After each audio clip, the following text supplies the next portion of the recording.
Assalamualaikum warahmatullahi wabarakatuh. Saya bersama Biker Subuhan Pekanbaru Riau dalam kajian subuh Rabu Riyadhus Shalihin di setiap masjid musola di Jalan Kamboja, Rimbo Panjang. Bagi yang sudah bergabung istiqomah, bagi yang belum segera bergabung. Kiamat sudah dekat. Berkah selalu, sukses. Assalamualaikum warahmatullahi wabarakatuh.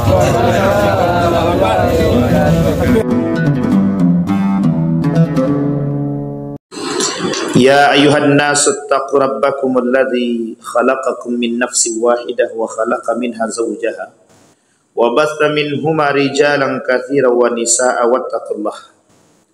واتقوا الله الذي تساءلون به والأرحام إن الله كان عليكم رقيبا وقال الله تعالى يا أيها الذين آمنوا كونوا قوامين بالقسط شهداء لله ولو على أنفسكم أو الوالدين والأقربين إن يكن غنيا أو فقيرا فالله أولى بهما فلا تتبعوا الهوى أن تعدلوا وإن تلووا أو تعرضوا فإن الله كان بما تعملون خبيرا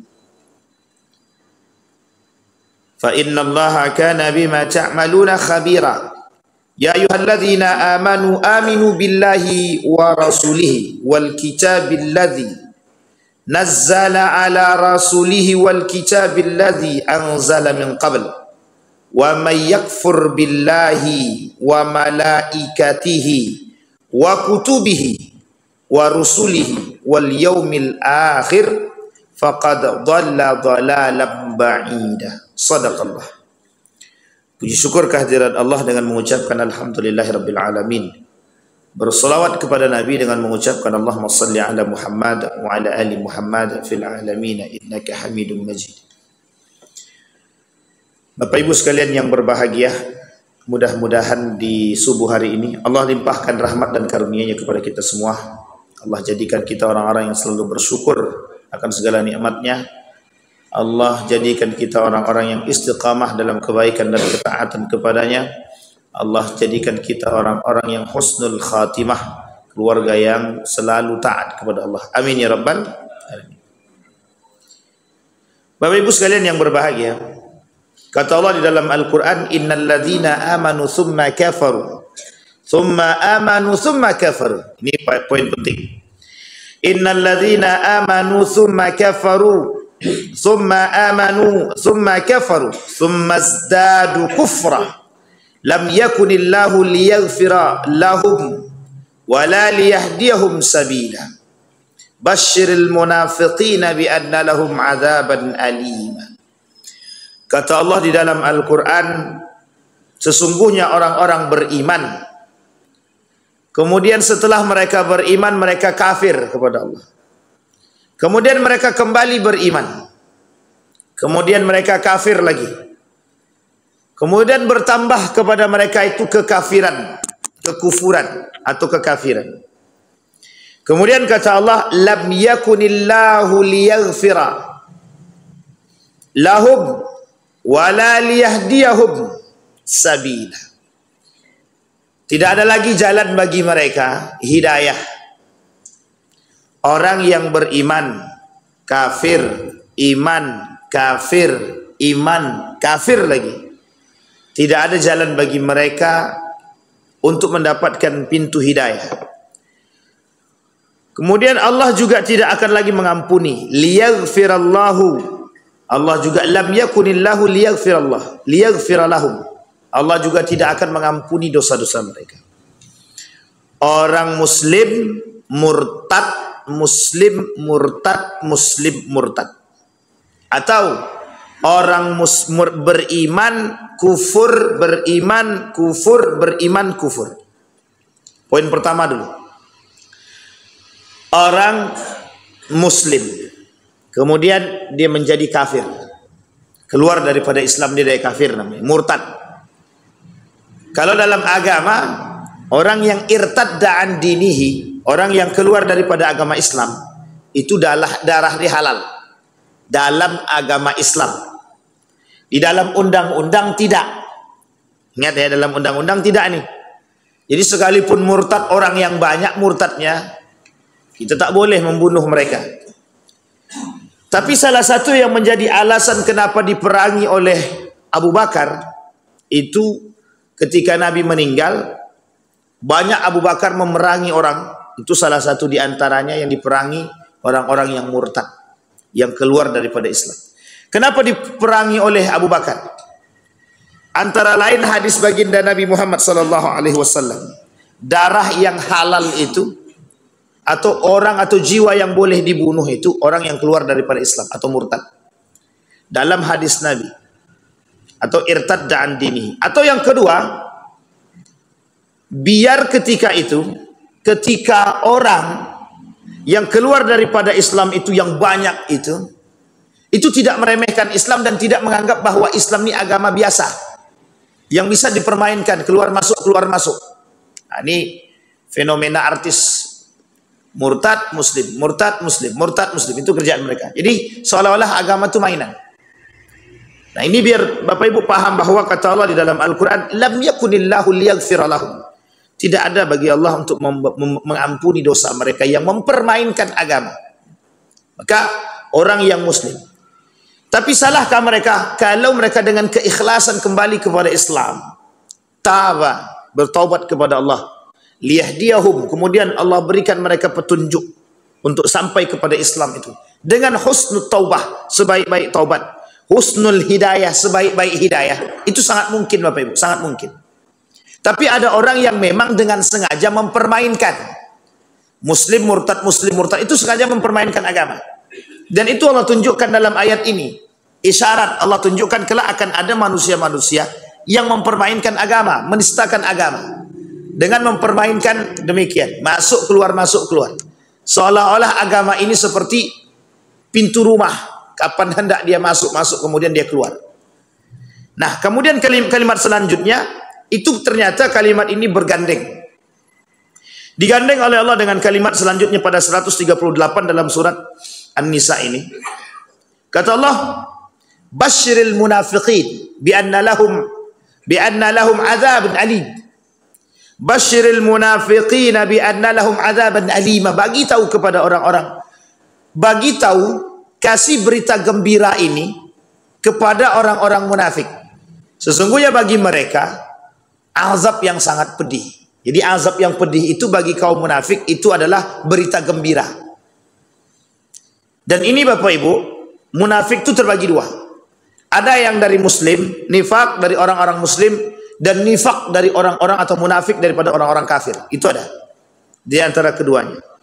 Maka kata Allah, kasih berita gembira ini kepada orang munafik. Bagi mereka azab yang sangat-sangat pedih, kata. Nah, apa maksudnya? Maksudnya adalah Allah tunjukkan orang yang mempermainkan agama ini sesungguhnya adalah orang munafik. Ini terjadi pada masa baginda Nabi Muhammad SAW. Itu adalah kelompok-kelompok munafik yang ada di Madinah. Jadi kelompok-kelompok munafik di Madinah itu tidak sebetul-betulnya masuk ke dalam Islam, semata-mata karena ingin menghancurkan Islam. Jadi buruknya Islam itu disebabkan oleh orang-orang munafik yang berada di dalam Islam. Nah, ini poin pentingnya daripada ayat tadi. Sampai-sampai Allah berkata dalam ayat yang 140, wa qad nazzala 'alaikum fil kitabi an idza sami'tum ayatillah yustahza'u bihi. Kata Allah, wa qad nazzala 'alaikum, telah turun kepada kalian alkitab. Allah turunkan kepada kita alkitab, Al-Quran, wahyu. An idza sami'tum, tapi jika kalian mendengar ada orang-orang, idza sami'tum ayatillah, kalian mendengarkan ayat-ayat Allah, Al-Quran kalian dengarkan, ada orang yang datang mencela Al-Quran, mencaci maki Al-Quran, membakar Al-Quran. Ini lagi fenomena Bapak Ibu. Sedang terjadi fenomena pembakaran Al-Quran. Nanti kita bahas. Apakah pembakaran Al-Quran yang dilakukan akhir-akhir ini simbol, paham simbol ya Bapak Ibu ya? Atau memang satu kebebasan atau bagian daripada penistaan? Dan kita lihat latar belakangnya nanti. Siapa yang melakukan? Dan bagaimana latar belakang para pembakar-pembakar Al-Quran sebelumnya. Jadi Bapak Ibu, sekarang ini sedang ada fenomena-fenomena pembakaran Al-Quran yang sedang trending sekarang. Banyak orang-orang yang tidak suka dengan Al-Quran kemudian dia baca. Kembali kepada poin tadi. Kata Allah, an idza sami'tum ayatillah yustahza'u bihi. Yang dimaksud dengan penistaan Al-Quran itu orang yang mengolok-olok Al-Quran. Yastahzi'un atau yustahza'u bihi. Dengan ayat, segelintir ayat Al-Quran, mereka mempermainkan Al-Quran. Itu segelintir ayat saja. Nanti kita lihat, adakah orang yang mempermainkan ayat Al-Quran secara makna, bukan secara ayat atau secara teksnya. Oh, itu nanti kita lihat. Apakah itu bagian daripada orang-orang yang mengolok-olok. Dan itu tertera. Seperti yang dilakukan oleh yang pernah terjadi pada masa para sahabat. Dan itu akan kita lihat. Nah kemudian kata Allah, fala taq'udu ma'ahum. Jangan kalian duduk bersama mereka. Kalau kalian duduk bersama mereka, kata Allah, fala taq'udu ma'ahum hatta yakhudu fi haditsin ghair. Idan innakum idan misluhum, kata. Kalau kalian masih duduk dengan orang-orang seperti ini yang suka melecehkan Al-Quran, mempermainkan Al-Quran, idzan antum mithluhum, atau innakum idzan mithluhum, kalian sama seperti mereka. Innallaha jami'al munafiqina wal kafirin fi jahannam jami'an. Ternyata ayat ini itu dua. Yang melakukan penistaan kepada Al-Quran, kalau bukan orang munafik mesti orang kafir. Dan kita lihat, orang yang melecehkan Al-Quran, menghina Al-Quran, menduduki Al-Quran, duduk di atas Al-Quran tanpa busana, berjoget di atas Al-Quran, disiramnya Al-Quran dengan minyak kemudian dibakarnya, itu dari Muslim dan dari orang kafir. Yang contoh Swedia, Salwan, dia membakar Al-Quran itu dengan sadar, bukan tanpa kesadaran. Seorang pendeta dari Kristen Evangelist. Bapak Ibu harus paham nih, Kristen Evangelist ini itu sangat anti dengan Islam. Jadi Bapak Ibu, kata guru saya Fahmi Salim itu, Kristen Evangelist ini itu memang sangat-sangat tidak suka dengan Islam, dan dia akan mendukung program apapun untuk menghancurkan Islam itu. Itu namanya Kristen Evangelist. Uniknya lagi, pada tahun 2010 itu, ketika kasus WTC, itu dibuatnya kobaran api yang besar. Itu kemudian dia ingin kumpulkan Al-Quran itu, ingin dibakarnya. Tujuannya memancing emosi umat muslim. Tapi ketika itu dilarang oleh sebagian golongan. Sama seperti yang dilakukan oleh salah seorang politikus. Dia ingin mendapatkan popularitas, atau apa nama popularitas itu ya, kemasyhuran, untuk mencari suara, untuk mencari dukungan dari golongan-golongan orang-orang kafir itu. Dia bakar Al-Quran, seolah-olah dia sudah menjadi seorang yang menjadi seorang pembela. Jadi ketika mereka anti terhadap Islam, jadi seolah-olah mereka sudah menjadi seorang pahlawan bagi negara mereka. Tapi Allah berkehendak lain. Setelah membakar Al-Quran, meninggal dia. Mati, bukan meninggal, mati. Kalau meninggal itu terlalu sopan. Mati dia, Pak. Itu ketika selesai membaca, dibakarnya Al-Quran, dirobeknya Al-Quran itu dibakarnya. Setelah dibakar itu, dalam keadaan berdiri, mati dia. Jatuh, kejang-kejang, mati. Seorang wanita politikus juga, artis juga, politikus juga, sedang dibakarnya Al-Quran.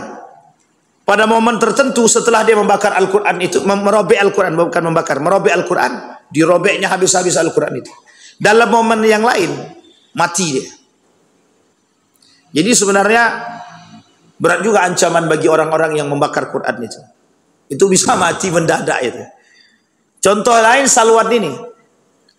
Baru-baru ini di awal-awal Februari dibakarnya Al-Quran itu. Dan itu uniknya, ketika dia membakar Al-Quran itu didukung. Bahkan dijaga itu, dijaga. Untuk mendapatkan respon dari masyarakat. Dia melihat masih banyak orang-orang yang mendukung dia, sehingga dibakarlah nih Al-Quran. Tiba-tiba ditembak mati. Jadi yang seperti ini kadang-kadang penting juga. Contoh kasus yang lain seperti Charles Hebdo, itu diserang juga. Dan jangan kira orang Islam itu mau dihina begitu saja. Jadi Bapak Ibu sekalian yang berbahagia, ini iman. Ini kaitannya dengan iman dan akidah. Nah, kembali kepada poin tadi. Yang ini semua itu disebut sebagai yustahza'u bihi au yastahzi'un. Mereka mengolok-olok ayat Al-Quran. Sedangkan satu ayat saja yang kita olok-olok di dalam Al-Quran, kebencian Allah terhadap pelakunya itu sangat Allah benci. Dan Allah kategorikan pada dua hal. Yang melakukan penistaan terhadap Al-Quran itu kalau tidak munafik, kafir. Dan kedua-dua ini Allah ancam mereka, bagi mereka itu neraka jahanam. Kata Allah, Allah masukkan ke dalam neraka jahanam. Sekarang kita lihat, bolehkah Al-Quran itu dijadikan candaan? Ini baru candaan, bukan dibakar ya, tapi dijadikan candaan. Syekh Abdul Razak ketika ditanya menjawab, apakah boleh mempermainkan agama? Ini bukan ayat Al-Quran ya, tapi agama secara keseluruhan. Apakah boleh kita mempermainkan agama? Kata beliau, haram bagi seorang yang beriman itu mempermainkan agama. Orang yang mempermainkan agama dari karangan muslim itu disebut sebagai munafik. Ini baru mempermainkan. Adakah contoh yang lain atau contoh yang sederhana mempermainkan agama? Ada. Memperjualbelikan ayat-ayat agama. Memperjualbelikan ayat-ayat Al-Quran. Kita ambil contoh. Ada orang dengan ayat Al-Quran itu dia jual beli untuk mendapatkan keuntungan yang besar. Wahai para bapak ibu sekalian yang berbahagia, bertakwalah kepada Allah. Kita ini ingin berangkat ke tanah suci dengan hati yang setulus-tulusnya. Ini bapak ibu. Jadi kita jual apa? Yang kita jual itu haji dan umroh. Karena perintah dalam Al-Quran begitu. Wa atimmul hajja wal umrata lillah. Serahkan haji dan umroh kalian kepada Allah. Tapi uniknya, mereka di balik penjualan agama itu, sebagian di antara mereka, itu mereka mencari keuntungan. Ini baru-baru ini terjadi kasus. Mereka jual itu, ketika mereka jual dengan harga yang cukup mahal, umroh plus Turki. Di Turkinya 1 pekan, di Mekahnya 4 hari, 2 harinya di Madinah. Padahal tidak itu yang diharapkan. Awalnya 3 hari Turki, sisanya Mekah Madinah. Nah, coba bayangkan. Sampai di sana makannya cuma 2 kali dalam sehari. Harusnya 3 kali jadi 2 kali. Tidak ada pembimbingnya ketika sampai di Turki itu. Ini sebenarnya penipuan itu. Delik penipuan. Jadi memanfaatkan keuntungan. Seolah-olah dia nggak punya lagi muka atau muka tembok gitu. Jadi dicaci maki sama masyarakat, sama orang-orang yang ikut tadi. Artinya Bapak Ibu, hari ini orang itu mudah saja lisan untuk menjual. Diperjualbelikannya, mereka gunakan ayat Al-Quran untuk meyakini masyarakat tapi mereka sama sekali tidak amanah dengan apa yang mereka sampaikan. Oh, itu lebih parah lagi. Ini sama orang-orang yang memperjualbelikan agama untuk kepentingan dunia. Itu Allah sebutkan. Kata Allah di dalam Al-Quran, ada orang-orang yashtaruna bi ayati tsamanan qalila. Mereka gunakan ayat-ayat Al-Quran untuk mereka perjualbelikan. Dari hasil penjualbelian itu, memperjualbelikan ayat-ayat Al-Quran tadi, mendatangkan keuntungan. Uniknya, orang yang menjual itu, orang yang berkoar-koar ini menggunakan dalil, menggunakan ayat Al-Quran. Inilah yang disebut dengan nifaq, munafik. Dia gunakan ayat-ayat Allah untuk mencari orang dan mendapatkan keuntungan daripada hal demikian. Misal contoh, menjual hotel. Hotel dijual dengan dalih ketika sudah dijual hotel tersebut, ternyata sampai di sana tak sama. Oh, ini banyak kasus dengan dalih ABCD, kemunafikan dan lain sebagainya, kata mereka. Terjadi pengkhianatan di Saudi Arabia, terserah, terlepas daripada kasus apapun itu. Seseorang yang berjual beli dan berdagang, kalau ada niat dalam hati dia untuk mencari keuntungan dan memanipulasi serta berdusta, maka tidak ada keberkahan dalam perdagangan mereka. Itu mereka jual belikan. Sampai ke sana, hotel tak sama. Ternyata berbeda. Bapak Ibu sekalian yang berbahagia, kadang-kadang mohon maaf nih kepada para travel, kadang-kadang kita mencari jamaah. Jamaah kita cari, kita janjikan A, B, C, D. Insya Allah hotelnya A. Sampai sana berubah jadi B. Kita akan mencari dalih untuk berdusta.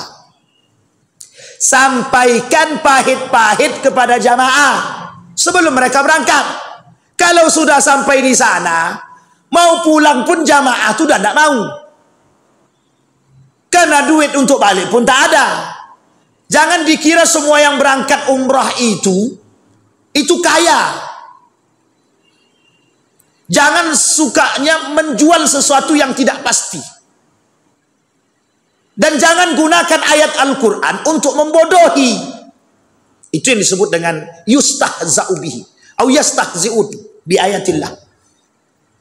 Dan ini banyak Bapak Ibu, mohon maaf banyak.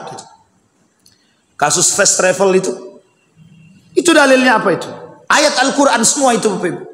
Berangkatlah, kewajiban bagi setiap muslim untuk melaksanakan umrah. Kata mazhab Imam Syafi'i wajib 1 kali seumur hidup berangkat umrah. Sudah banyak yang bayar, dibawanya duit itu kabur. Nah, coba bayangkan. Nah, ini kasus-kasus travel pula kan. Kenapa ini kita sampaikan? Salah satu bentuk pengolok-olokan terhadap ayat Al-Quran, menggunakan ayat Al-Quran atau memperjualbelikan ayat Al-Quran untuk mencari kepentingan dan keuntungan dunia. Sama Pak, ketika Nabi berkata dalam hadisnya 3 orang yang dimusuhi oleh Allah itu, salah satu yang antara siapa? Orang yang memperjualbelikan orang merdeka, orang lansia, fakir miskin, anak yatim, anak pesantren, dijual. Dijual itu bagaimana? Bapak Ibu lihatlah pesantren kita nih. Bapak Ibu lihatlah panti asuhan kita ini. Kita mendidik banyak anak. Silakan bagi Bapak Ibu yang mau berdonasi.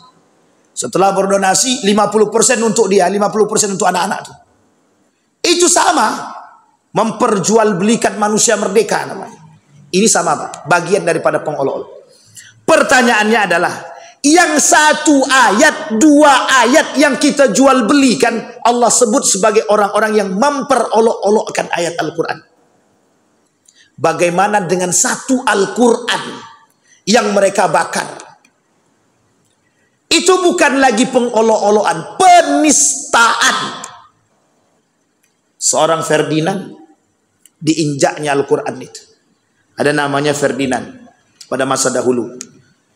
Belum lama, mungkin hanya mungkin 10 tahun yang lalu. Lumayan lama ya, 10 tahun. Itu diambilnya Al-Quran, itu diinjaknya Pak. Dan uniknya lagi, Orang-orang seperti ini merasa tidak bersalah itu, dan menjadi pahlawan bagi golongan-golongan yang anti. Kita lihat apa itu sebenarnya, apa motif yang mereka inginkan atau dibalik hal tersebut. Nah, kembali kepada poin tadi Bapak Ibu. Sehingga kita perlu pahami mengapa hal seperti ini menjadi sebuah fenomena. Baik Bapak Ibu. Ternyata Bapak Ibu sekalian yang berbahagia, apa kata Allah di dalam Al-Quran? Malakum la tarjuna lillahi waqara. Mengapa kamu tidak percaya akan kebesaran Allah? Ada alasan kenapa mereka melakukan pelecehan terhadap agama atau penistaan terhadap Al-Quran. Bukan tanpa sebab. Kita lihat dulu dari kalangan orang kafir.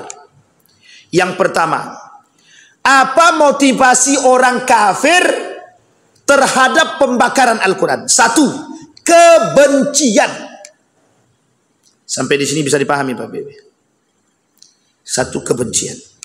Kebencian orang kafir terhadap Islam, terkhusus kepada orang-orang yang tidak suka dengan Islam itu. Lebih tepatnya Islamophobia. Ini dilakukan oleh orang-orang yang Islamophobia. Kebencian mereka terhadap Islam bukan tanpa dasar. Satu, mereka anggap Islam ini agama teroris. Salah satu buku bagi mereka yang menjadi acuan yang mengajarkan kekerasan kepada umat Islam adalah Al-Quran. Sampai di sini bisa dipahami. Itu alasan Bapak Ibu. Alasan bagi mereka. Mengapa Al-Quran ini mereka bakar? Al-Quran ini kitab teroris. Kitab yang mengajarkan manusia kekerasan. Ini dari kalangan kafir. Nanti kita lihat dari kalangan umat muslim. Dia dua-duanya Bapak Ibu. Harus kita lihat itu. Orang kafir, orang munafik itu kita lihat. Sampai di sini bisa dipahami Bapak Ibu. Satu, Bapak Ibu, hari ini itu Islamophobia itu merajalela. Kapan waktu kita bahas khusus Islamophobia itu. Khusus Islamophobia. Biar Bapak Ibu tahu sejarah gerakan Islamophobia ini. Jangan dikira Islamophobia itu cuma ada di Eropa. Secara simbolik iya di sana. Secara maknawi di sini banyak Pak. Orang yang tak suka dengan Islam itu banyak. Itu Islamophobia. Umat muslim yang tak suka dengan nilai Islam itu fobia juga itu. Namanya syariat fobia. Fobia dengan syariat Islam gitu. Dia muslim tapi tak suka dengan syariat. Itu nanti kita lihat dalam kondisi orang munafik. Satu, motivasi mereka, kebencian terhadap Islam. Alasan kebencian mereka terhadap Islam adalah Islam itu agama teroris yang mengajarkan kekerasan. Yang pertama. Yang kedua, di dalam kitab Al-Quran ini, mereka katakan Al-Quran ini itu kitab porno. Kitab apa namanya? Porno. Yang kedua. Yang ketiga, Al-Quran ini, di dalam Al-Quran banyak nilai yang tidak sejalan lagi dengan perkembangan dunia. Maka Al-Quran ini harus dibakar. Sudah tidak sesuai. Kata mereka, Al-Quran ini ketinggalan zaman. Sehingga tidak ada lagi gunanya. Maka dibakarlah. Alasan pertama kebencian. Di balik kebencian tersebut, dasarnya adalah satu, Al-Quran itu mengajarkan kekerasan, dalil daripada terorisme, pembentuk karakter-karakter terorisme. Yang kedua, mereka katakan Al-Quran itu kitab porno. Yang ketiga, mereka katakan bahwa Al-Quran itu tidak selaras dengan zaman. Artinya Al-Quran itu kitab jadul yang sudah tidak bisa dijadikan pedoman. Sampai di sini bisa dipahami Bapak Ibu. Yang kedua, alasan mengapa mereka membakar Al-Quran. Di dalam Al-Quran ini banyak aturan dan syariat yang ketika berpegang teguh kepada syariat-syariat ini dan berpegang teguh dengan nilai-nilai ini, itu banyak yang mohon maaf tidak sejalan dengan kepentingan manusia. Orang-orang yang rakus, yang dikuasai oleh hawa nafsu, itu tak sejalan dengan nilai agama, tak sejalan dengan nilai-nilai yang ada di dalam Al-Quran. Kita ambil contoh persoalan korupsi, kita ambil contoh persoalan rasis. Al-Quran itu tidak ada rasis, Pak. Mau kulit putih dia, mau kulit hitam sama, tidak ada bedanya. Tapi bagi sebagian golongan mereka tidak terima. Oke, sampai di sini paham ya Bapak Ibu ya. Yang ketiga, Islam ini, kenapa mereka melakukan pembakaran? Sebenarnya pembakaran yang mereka lakukan adalah yang ketiga, simbol ketidaksukaan mereka terhadap Islam. Simbol ketidaksukaan. Pertama, mereka benci terhadap Islam atau Al-Quran itu sendiri. Yang kedua, mereka tidak suka nilai-nilai Islam itu berkembang. Yang ketiga, simbol ketidaksukaan terhadap Islam itu sendiri. Jadi orang yang tidak suka dengan Islam harus cari sesuatu untuk menunjukkan ketidaksukaan itu. Salah satunya yang tampak dan menonjol itu adalah Al-Quran. Mereka injak Al-Quran, mereka bakar Al-Quran, dan itulah yang mereka lakukan terhadap umat muslim. Yang keempat, memancing emosi. Ingin sengaja memancing emosi umat muslim, sehingga ketika umat muslim ini dipancing emosinya dan umat muslim melakukan kekerasan, di situ nampak betul-betul Islam itu mengajarkan kekerasan. Sehingga bagi mereka para pendatang yang datang ke Eropa dari imigran-imigran baik Irak dan lain sebagainya itu, ketika mereka berada di sana, itu ketika Islam diinjak-injak otomatis, Pak. Sebagai orang yang beragama Islam dan beriman, mesti tidak suka. Kita saja yang di sini, yang tidak melihat saja, atau cuma tahu dari media saja, itu sakitnya bukan main, Pak.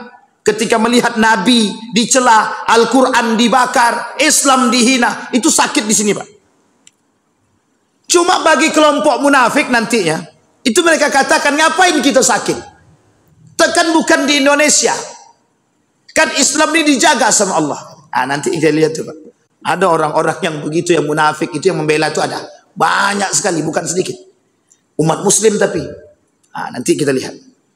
Dan yang kelima Bapak Ibu, yang terakhir, poin penting. Kenapa mereka melakukan penghinaan terhadap Islam? Entah itu membakar, membuat karikatur Nabi, mencela syariat-syariat Islam, mencela sunnah-sunnah Nabi.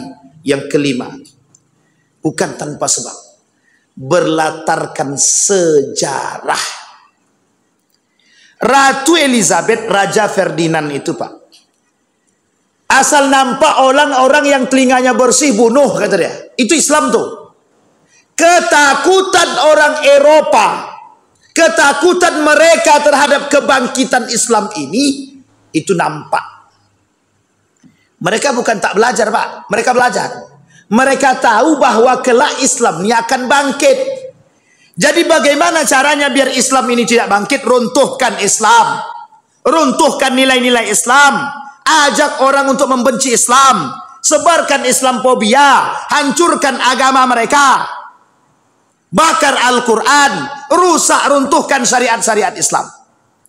Ini Bapak Ibu sekalian yang berbahagia, dari kalangan orang kafir.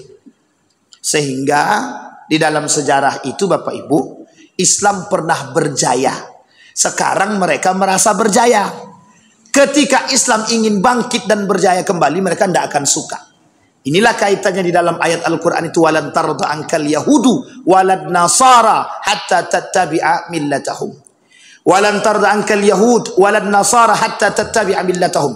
Tidak akan pernah senang orang Yahudi Nasrani kepada kita umat muslim ini sampai kita mengikuti agama mereka. Meskipun sebagian ulama tafsir mengatakan ini ada kaitannya pada poin-poin tertentu. Tapi Bapak Ibu, hari ini kacamata kita sudah terbuka.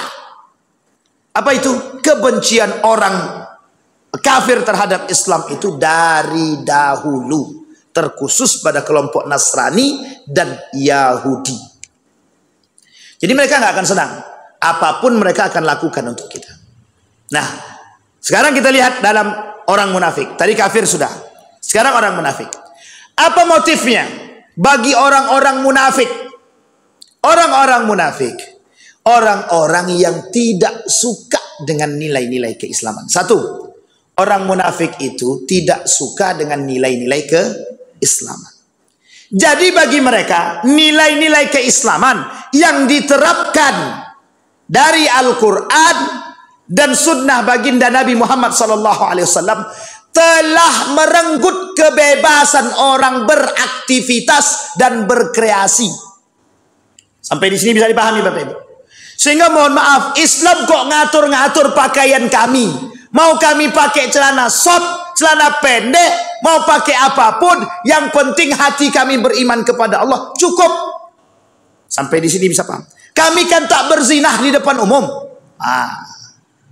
Ini Bapak Ibu, mereka anggap Al-Quran ini, agama ini, syariat-syariat Islam ini, mereka anggap sebagai penutup pintu kebebasan dan kreasi mereka.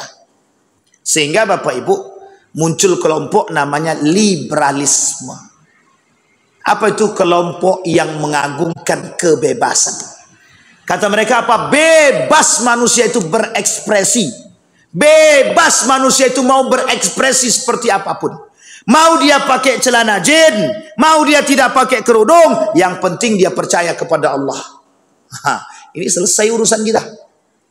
Artinya mereka tak sejalan dengan nilai-nilai agama.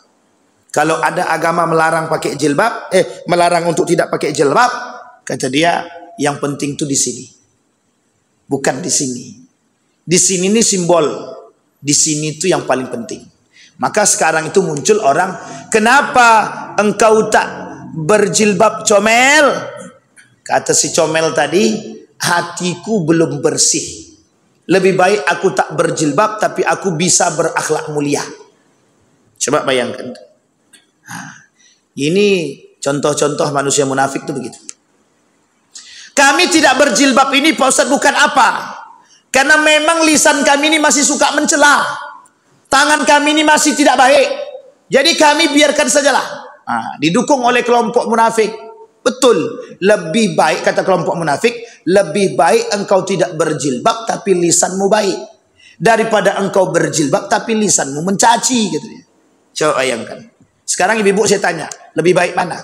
Berkerudung tapi lisan mencaci atau tidak berkerudung akhlak mulia? Pilih mana? Pilih mana, Bu? Sekarang saya tanya ibu-ibu. Anak-anak ibu-ibu ada yang perempuan enggak? Ada, berkerudung apa tak berkerudung? Coba tak berkerudung. Selangkah anak keluar rumah tanpa kerudung, selangkah ibu-ibu dan bapak-bapak masuk neraka. Begitu bahasa Nabi. Selangkah seorang anak keluar rumah tanpa hijab, tanpa menutup aurat, selangkah bapak ibunya masuk neraka. Selangkah seorang istri keluar rumah tanpa hijab, selangkah seorang suami masuk neraka. Nah, itu Pak, yang bapak-bapak tengok baik-baik Pak ya. Ini tanggung jawab kita besar. Istri kita tak pakai kerudung, kita yang masuk neraka. Istri kita ya masuk neraka juga kalau begitu. Tidak mungkin pula istri kita masuk surga, kita masuk neraka Pak. Sampai di sini bisa dipahami ibu ya. Jadi bahasa ini Bapak Ibu itu memang bahasanya kaum-kaum munafik. Jadi lebih baik berakhlak meskipun tidak berkerudung yang daripada berkerudung tapi lisannya mencaci maki atau tidak berakhlak. Pertanyaannya baik yang mana? Baiknya baik dia berkerudung dan dengan berkerudung tadi dia malu sehingga dia terjaga akhlaknya. Itu paling baik. Karena kalau tak ada pilihan lain itu salah tuh, pilihan pertanyaannya aja yang salah itu. Pertanyaannya harusnya seperti apa Pak Ustadz? Tidak ada pertanyaan. Harusnya umat muslim itu berkerudung baik akhlaknya. Itu harusnya gitu. Tapi kalau harus memilih Pak Ustadz, harus berkerudung. Harus berkerudung. Entar masalah akhlak itu sempurna tak sempurna. Tak ada manusia yang sempurna Bapak Ibu. Tidak ada manusia yang sempurna. Pasti ada dosa. Itu pasti. Orang sholat aja masih ada yang mencaci maki. Orang sholat aja masih ada yang korupsi. Jangan salahkan sholatnya. Jangan salahkan sholatnya. Tapi kalau kita mau salahkan sholat bisa jadi. Bisa jadi sholatnya nggak benar. Bisa jadi wuduknya nggak benar. Orang kalau wuduknya benar, sholatnya benar, bisa jadi sholat itu mampu melakukan atau merubah karakter dia. Tapi Bapak Ibu, ada orang yang sholatnya benar, tapi kok masih terjerumus dalam perbuatan yang salah. Itu mungkin disebabkan faktor yang ketiga, lingkungan atau tekanan. Dia sholat nih, sholat, tapi tetap korupsi. Sebenarnya bukan tetap korupsi, dipaksa korupsi. Kalau tak korupsi kau kubunuh kau. Ini namanya penguasa yang zalim menekan bawahan, akhirnya bawahan yang korupsi, yang nikmati duit atasan. Paham maksud saya ini Bapak Ibu lingkaran? Kata atasan, aku tidak korupsi, yang korupsi si Anu. Memang si Anu yang korupsi, yang makan duitnya atasan. Ini yang jadi sekarang Pak. Yang sekarang itu kenapa sulit mencari koruptor itu? Ya karena yang makan yang di atas, yang koruptor bawahannya. Kata yang di atas, tenang. Nanti kalau kau dalam penjara, aku yang akan jaga anak istrimu. Pas pula istri cantik. Itu yang masalah tuh. Sampai sini paham ya Bapak Ibu maksud saya. Baik, kembali kepada poin tadi. Nah, itu dari kalangan munafik. Satu dari kalangan munafik itu, mereka katakan bahwa ayat-ayat di dalam Al-Quran, nilai-nilai di dalam Islam, di dalam Al-Quran itu menutupi kebebasan mereka berekspresi dan berkreasi, sehingga perlu adanya pengurangan nilai-nilai agama atau nilai-nilai Al-Quran, atau bahasa lainnya buang tuh Al-Quran, kita hidup dengan kebebasan. Artinya apa? Pisahkanlah Al-Quran dengan kehidupan. Jadi Al-Quran itu sendiri, Islam itu sendiri, kehidupan itu sendiri. Makanya hari ini orang berpikiran begini, tak usah bawa-bawa agama dalam politik, tak usah bawa-bawa agama dalam pemerintahan, tak usah bawa-bawa agama dalam kehidupan. Pertanyaannya mau dibawa kemana agama ini? Kalau tak bisa semua, dalam pendidikan tak boleh masuk, dalam politik tak boleh masuk, dalam pemerintahan tak boleh masuk, dalam ekonomi tak boleh masuk. Terus agama mau dimasukkan kemana? Cukup urusan hati dia dengan Allah, katanya. Coba bayangkan, itulah yang diinginkan. Itu yang pertama. Yang kedua, kaum munafik ini kaki tangan Islamfobia. Kaum munafik ini, orang-orang Islam yang munafik itu kaki tangan Islamfobia. Maksudnya apa?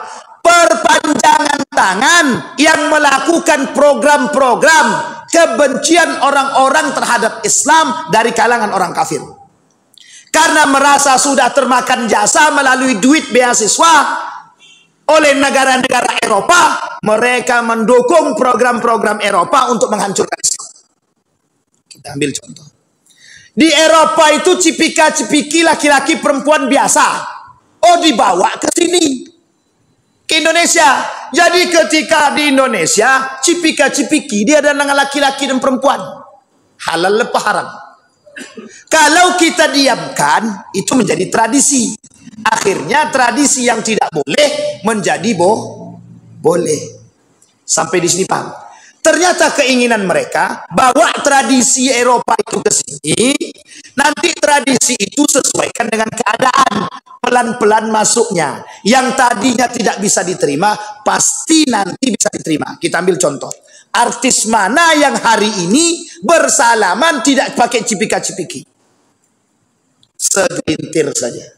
Sebagian besar ketemu cipika-cipiki. Seolah-olah itu menjadi satu hal kedekatan dan keakraban.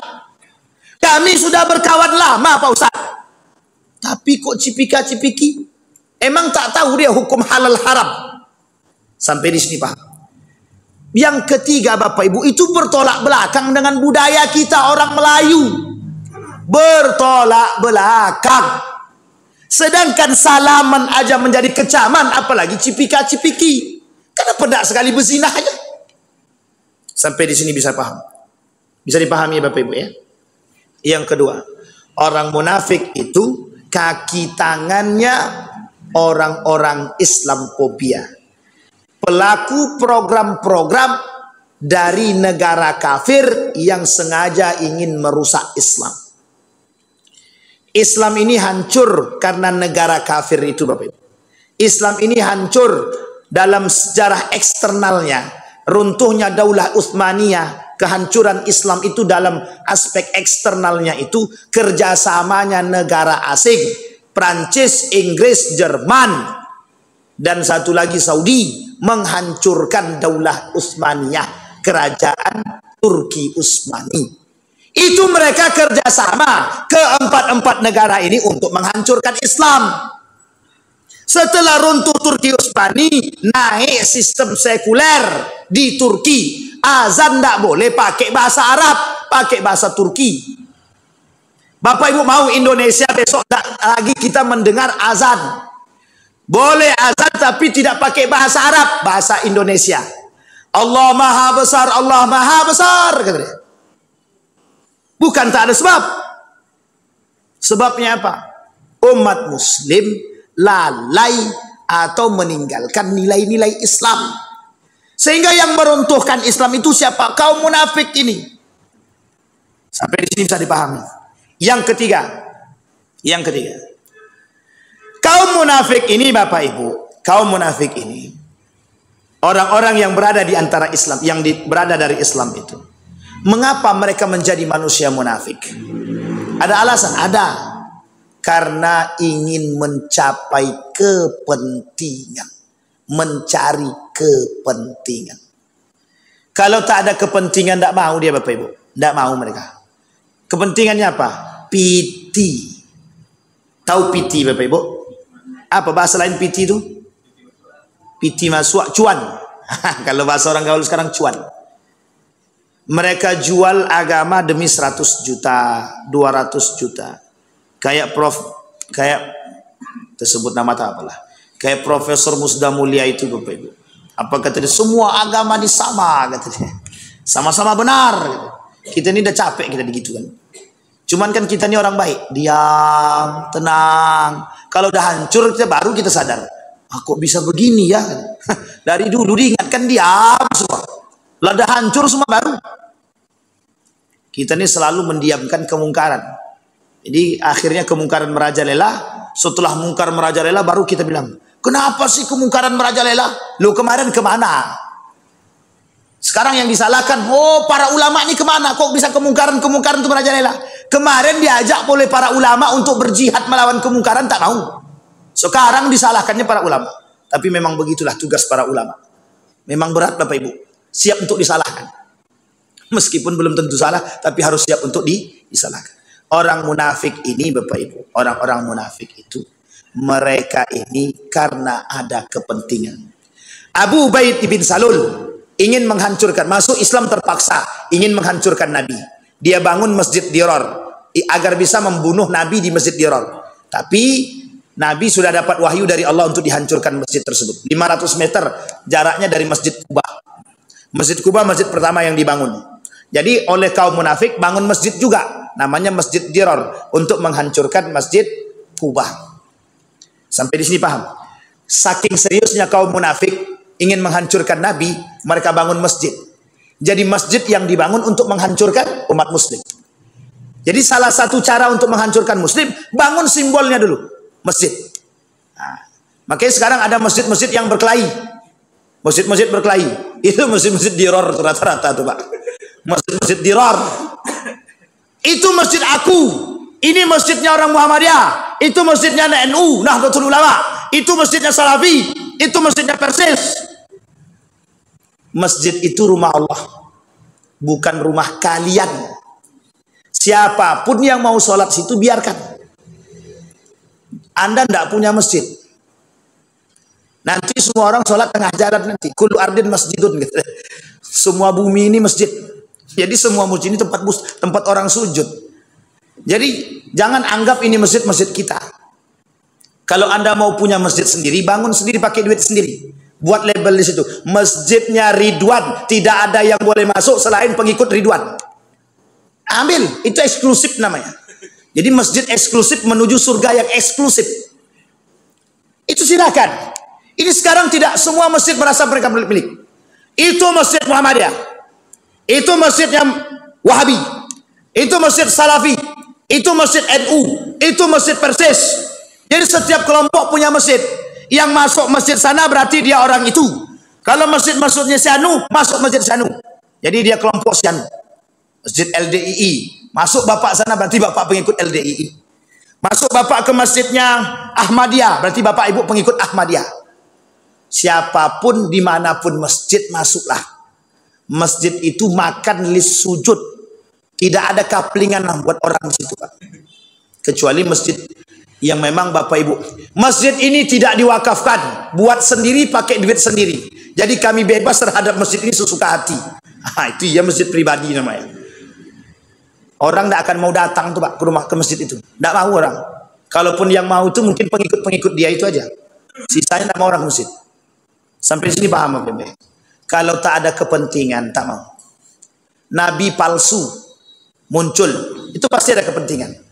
Apa kepentingan? Kekuasaan. Semua punya kepentingan. Abu Ubaidah bin Salul itu, dia merasa tersingkirkan karena Nabi ada.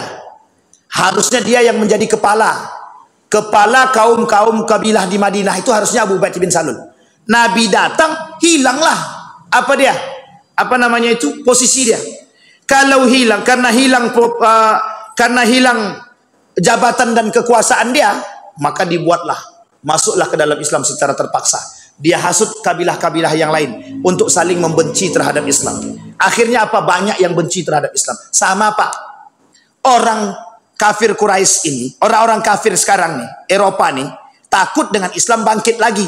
Caranya biar Islam tidak bangkit lagi, hasut dari dalam. Dibiayailah orang-orang untuk sekolah di sana, cuci otak mereka, balik mereka, itulah yang merusak kita. Memang tidak semua, tapi sebagian yang datang ke sana, yang tadinya berjilbab, dapat beasiswa Eropa, balik dibuka jilbab. Kami di sana itu diajarkan kebebasan, dan itu kami damai kok dengan kebebasan itu. Itu dia masalahnya. Sampai ke Indonesia, dibukanya jilbab, berharap semua orang mengatakan kebebasan itu sama.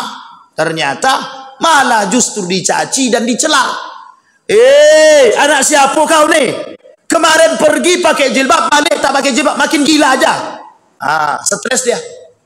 Sampai di sini paham Bapak Ibu? Itulah keinginan mereka, agar pola pikir kita nih menerima kebebasan yang terjadi di negara Eropa yang mereka bawa ke negara kita, kita harus terima dengan apa adanya. Jadi kalau anak ibu sekarang itu lihat mereka pakai lepis aja keluar, pakai celana short aja keluar, itulah budaya Eropa dulu.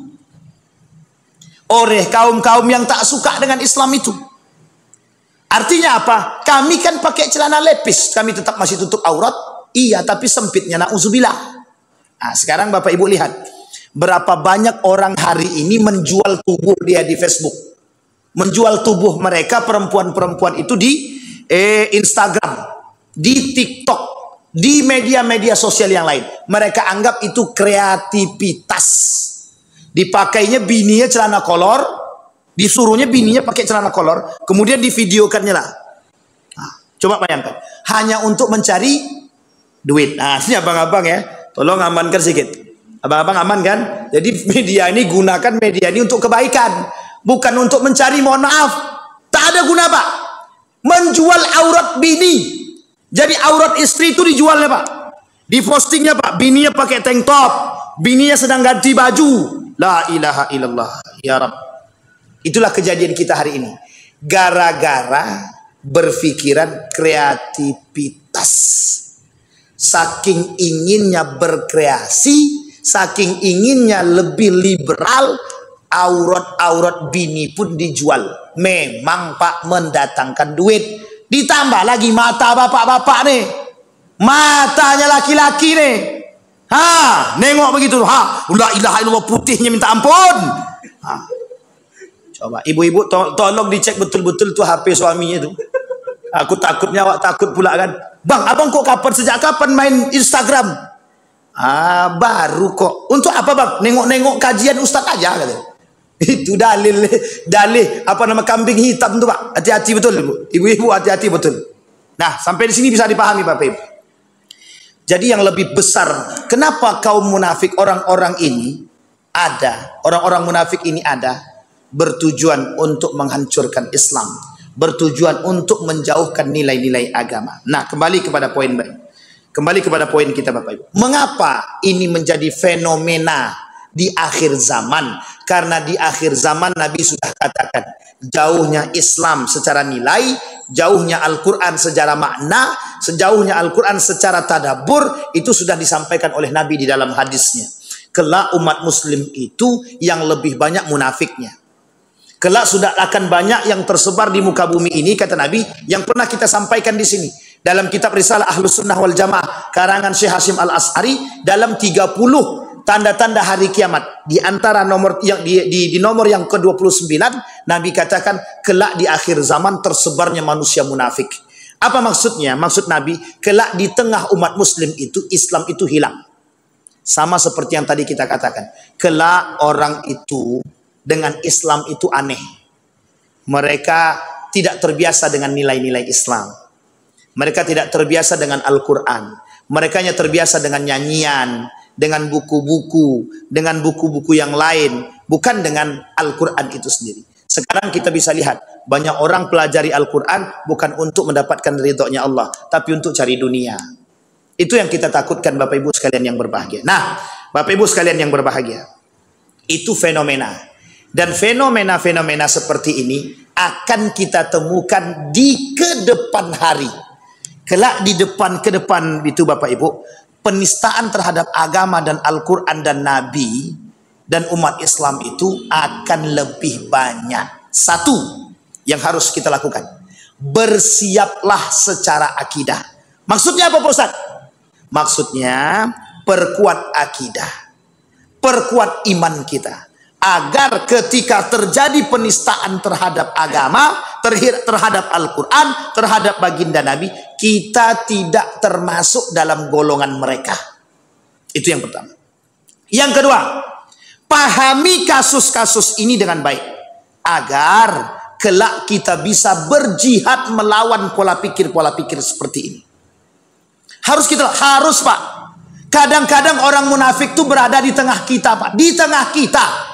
Allah bilang kita tidak boleh duduk dengan orang munafik. Kita tidak boleh duduk dengan orang munafik.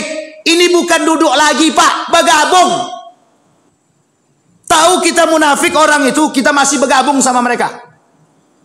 Karena kita takut kehilangan. Sama mereka dapat piti masuk, Ustaz. Kalau sendiri kan tak dapat. Coba bayangkan. Kita tak termasuk orang yang menjaga nilai. Tak. Kita hanya karena kepentingan kita bergabung dengan mereka, kita mengambil keuntungan dari mereka. Kita sadar bahwa kita tak mampu merubah mereka, tapi kita masih bergabung bersama mereka. Lama-lama kita jadi munafik.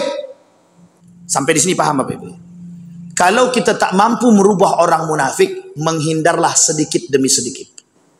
Menghindarlah sedikit demi sedikit dari orang munafik. Tapi kalau Anda yakin Anda mampu merubah orang munafik, silahkan. Yang kita takutkan kalau Anda tak mampu. Karena mohon maaf, dunia ini kalau dah berbicara sulit Pak. Piti semua. Abang mau kemana bang? Udahlah bang, sini aja sama aku. Nanti aku kasih abang duit. Tahu nih orang munafik. Tapi karena disebut awak butuh duit. Kalau tidak butuh duit mungkin tak apa-apalah. Tapi karena butuh duit tadi, akhirnya bergabung.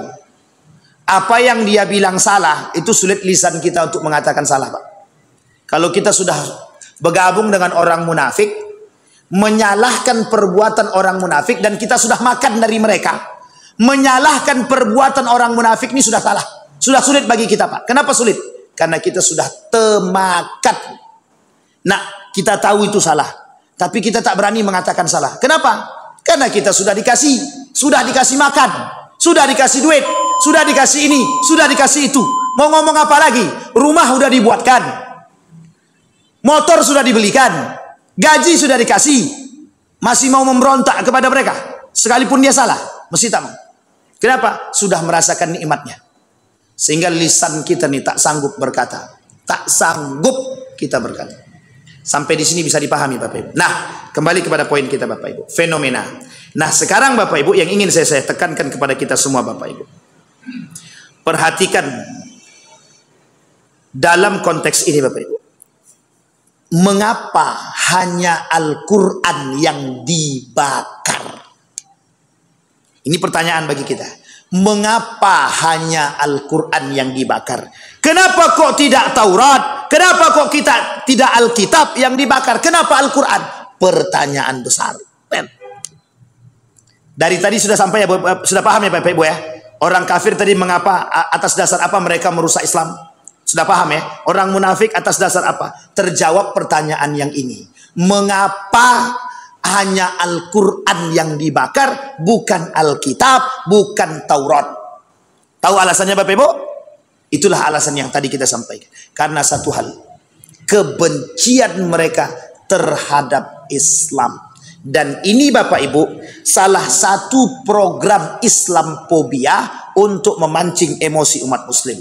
Yang kedua, salah satu program mereka untuk merusak Islam. Yang ketiga, salah satu program mereka untuk menjauhkan umat muslim dari agama Islam itu sendiri.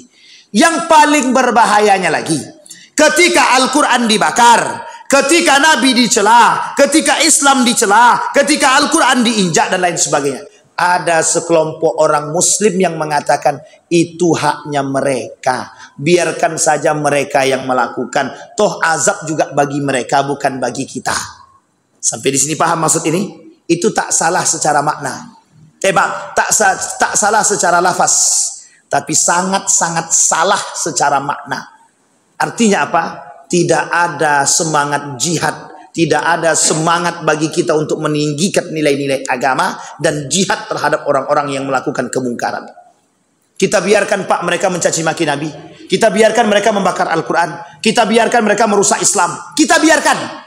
Pada akhirnya kita sendirilah yang akan merasakannya. Itulah dalil kenapa Allah katakan in tansurullaha yansurkum. Itu alasan Pak kenapa kita disuruh oleh Allah, tolonglah Allah. Yang dimaksud oleh Allah bukan menolong Allah, menolong agama Allah dari kerusakan-kerusakan manusia-manusia yang tidak suka dengan Islam. Maka itulah dalil kenapa ihfazillah yahfazka. Dalil kenapa Nabi katakan jagalah olehmu Allah. Kita tidak jaga Allah Pak, kita menjaga nilai-nilai agama. Niscaya Allah akan kita jaga, dijaga kita.